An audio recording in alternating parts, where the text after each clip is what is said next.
All right. I want to reemphasize what Mr. Woodard said. For learning in the psychology world, we're talking about changes in behavior. Now, you have probably already watched this video, hopefully, with this gentleman that conditions his roommate to flinch at the sound of an easy button. You also should have read about Pavlov, I'm guessing by now, and Mr. Woodard talked about him in the last video. So he's got these dogs, he's measuring their digestion. Then all of a sudden he realized that certain cues are making them salivate, like footsteps walking into the room. So he eventually conditions those dogs to salivate at the ringing of a bell. So I'm going to talk about both of those examples today in this video. As we go through the essentials of classical conditioning, we're going to get you the basic terminology for classical conditioning along with those two examples. So one of the things that we actually do in class, and we won't be able to this year because of the COVID protocols, is we'll actually condition students to salivate at the name Pavlov simply by putting a dab of lemon powder on your tongue every time you hear Mr. Woodard or myself say Pavlov. So we say it a whole bunch during class, and by the end of class, some students will indeed salivate. And that can actually last quite a long time. I'll talk about that later. All right, so first term to know is the neutral stimulus. This should produce no conditioned response. There's no reason that we would have a response prior to learning or making an association with something in order to elicit a response. So for instance, this name Pavlov, nobody's salivating when you hear that name. We have to make that association, condition that association into you in order for you to change that behavior of salivation. In the video with the young man who conditions his roommate, the easy button is a neutral stimulus. That's not going to produce flinching when you hear the easy button. That's not a natural response. It might annoy you a little bit, but it won't make you get all scared. You've got to condition that response. So let's look at the terms, the four basic terms, and then I'm going to use that easy button example to explain the different terms. So you've got an unconditioned stimulus, an unconditioned response, a conditioned stimulus, and a conditioned response. So first of all, the unconditioned stimulus. This is going to be something that elicits an unconditioned response. So for the easy button example, it's the airsoft pistol. This getting hit with an airsoft pistol is going to make you flinch. That stimulus, you don't need any conditioning to react to that stimulus. It's natural. We're going to flinch when we feel the pain of that airsoft pistol. So that's the unconditioned stimulus that's eliciting an unconditioned response, which would be the flinching. So the response of flinching, I didn't need to learn that. That's just wired into me as a human being. I feel pain, I kind of flinch away from it. Okay? So those are the unconditioned stimulus and an unconditioned response.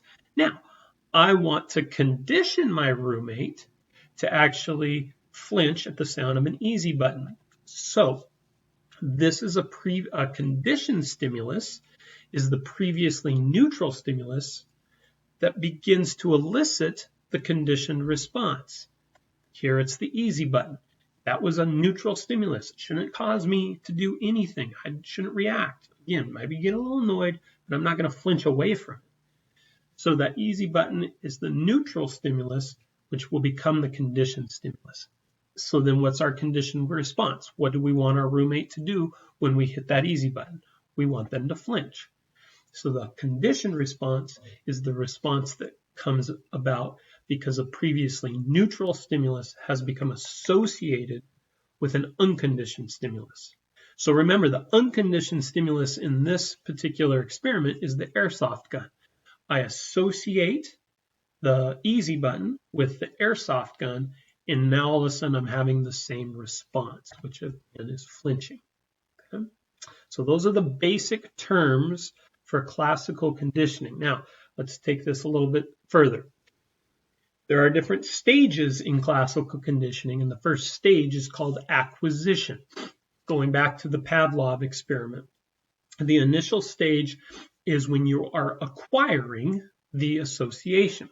So the conditioned response, the salivation of the dogs, or the salivation in the classroom with the lemon powder, starts to become elicited by the conditioned response. We are acquiring that association, and so that response starts to occur more frequently. Okay?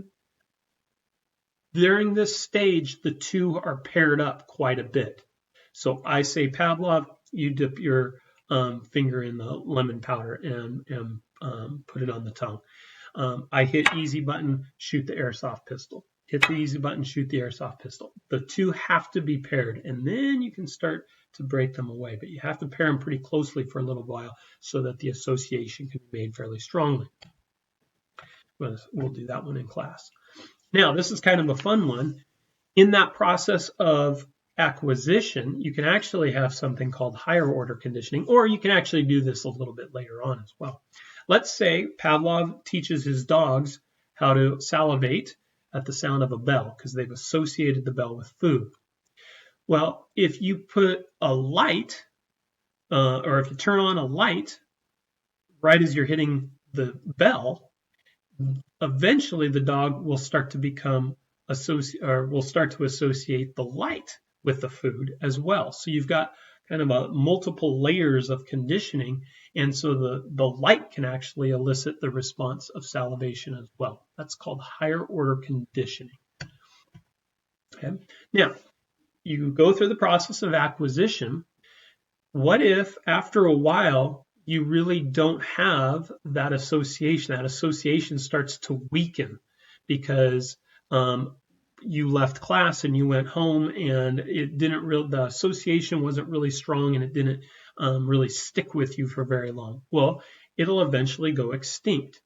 That conditioned association, hearing Pavlov's name and you salivating, because you've lost that lemon powder. That lemon powder is not there anymore. The process of acquisition wasn't crazy strong in you. For some people it is, and it might be extinct by the next day. For some people it takes a week or so. Okay? Now, even if it does go extinct, however, we might have something called spontaneous recovery. So that all of a sudden, one day, you haven't salivated when you heard the word Pavlov for 4 months, and all of a sudden somebody says Pavlov, and you start to salivate. That's called spontaneous recovery. So all of a sudden that the conditioned response starts to pop back in all of a sudden. Spontaneous recovery. Okay? Now again, this doesn't always happen. My son took Mr. Woodard's AP psychology class when he was a junior and did the Pavlov experiment. He just graduated from college this last spring.